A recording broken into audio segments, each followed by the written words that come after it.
Клеапатра не была егіпцянкай, яе родная мова грэчаская, а сама яна вынік пакаленняў шлюбаў паміж братамі і сёстрамі. Увогуле-то Клеапатра была адной з першых прадстаўніцаў сваёй сям'і, хто вырашыў вывучыць егіпецкую мову. Людзі размаўляюць пра Егіпет як пра такую адну бесперапынную гісторыю адной цывілізацыі, але гэта абсалютна не так. Александрыйскі маяк, Александрыйская бібліятэка гэта пабудавалі абсалютна іншыя людзі, чым тыя людзі, якія пабудавалі піраміды. Сучасныя егіпцяне гэта яшчэ іншыя людзі, гэта ўвогуле арабы, якія не маюць дачынення да ўсіх гэтых людзей. Прыклад, перыяд Клеапатры называецца эліністычны перыяд Егіпта, таму што 300 год на той момант кіравала Егіптам дынастыя Пталемеяў, якія паходзяць ад патомкаў палкаводца Александра Македонскага, то бок сапраўдных македонцаў.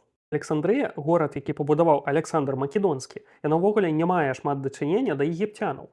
Там жыло вельмі шмат грэкаў, македонцаў, габрэяў, вельмі міжнародная такая публіка, і гэта быў цэнтр інтэлектуальнага жыцця, перш за ўсё, грэчаскага свету. Бок у Александрыі адбывалася значна больш інтэлектуальнага жыцця грэкаў, чым, напрыклад, у Афінах. Вы разумелі, у часы Клеапатры людзі не пісалі іерогліфамі. Большасць адукаваных людзей у Егіпце, якія працавалі ў дзяржаўнай адміністрацыі, яны карысталіся грэчаскай мовай.